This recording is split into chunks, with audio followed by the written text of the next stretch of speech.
জননীং শারদাং দেবীং রামকৃষ্ণং জগদ্গুরুং পাদপদ্মে তয়ো শ্রিত্বা প্রণমামি মুহুর্মুহু।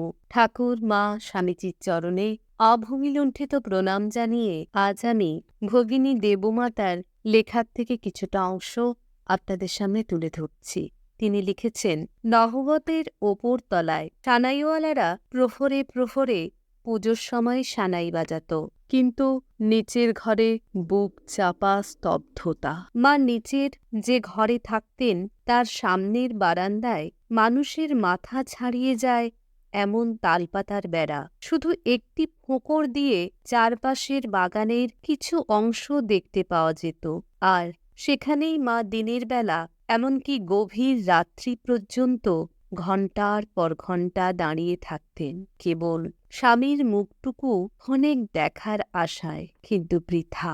এমনকি রাত্রে ঠাকুর যখন খানিক দূরে পঞ্চবটিতে ধ্যান করতে যেতেন, তখনও মাথার ওপর ভালো করে কাপড় ঢেকে দিতেন। এসব কাহিনী আমাদের শোনাতে শোনাতে মা বলতেন, বাস্তবিক সে ছিল একটি পরীক্ষাই আমার কাছে। ক্রমে অন্য বাঙালি মহিলারা তাঁর কাছে এসে উপস্থিত হলেন। ঠাকুরের সান্নিধ্য লাভে উৎসুক এইসব ভক্ত মহিলাদের দ্বারা তাঁর ছোট ঘরখানি প্রায় পূর্ণ হয়ে যেতে লাগল। ইতিমধ্যে অন্যান্য শিষ্যরাও ঠাকুরের কাছে এসে হাজির হতে শুরু করেছেন। মা দেখলেন তাঁর ভক্তের সংসার ক্রমেই বেড়ে চলেছে।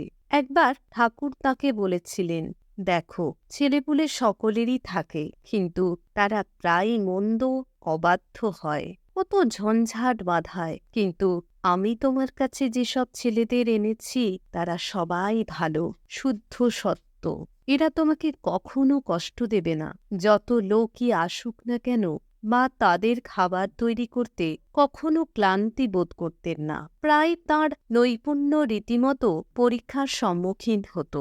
একদিন সন্ধ্যায় কয়েকজন গণ্যমান্য লোক শ্রীরামকৃষ্ণের কাছে এলেন। কাঁচা সবজির ভাড়ার তখন শেষ, কিছু বাতিল বাঁধাকপির পাতা আর সামান্য দু একটা আনাজ ছাড়া আর কিছুই নেই।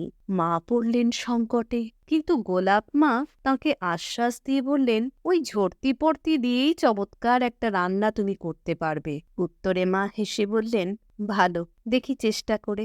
যদি ভালো হয় তাহলে তার জন্য প্রশংসা হবে তোমারই প্রাপ্য, আর যদি না হয় তাহলে তার বদনামও তোমায় পেতে হবে। কিন্তু ওইসব দিয়েই দ্রুত রান্না করে মন্দিরে শ্রীরামকৃষ্ণের ঘরে পাঠিয়ে দিলেন। শ্রীরামকৃষ্ণ সবিস্ময়ে বললেন, এমন চমৎকার রান্নার সবজি পাওয়া গেল কি করে? না, মা কিন্তু সেই প্রশংসা বা সুখ্যাতির ভাগ নেননি, সবটাই দিয়ে দিয়েছিলেন গোলাপ মাকে।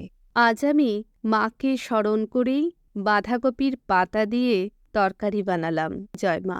আপনাদের মূল্যবান মতামত নিশ্চয়ই লিখে জানাবেন। সবাই ভালো থাকবেন, সুস্থ থাকবেন। জয় ঠাকুর, জয় মা, জয় স্বামীজি।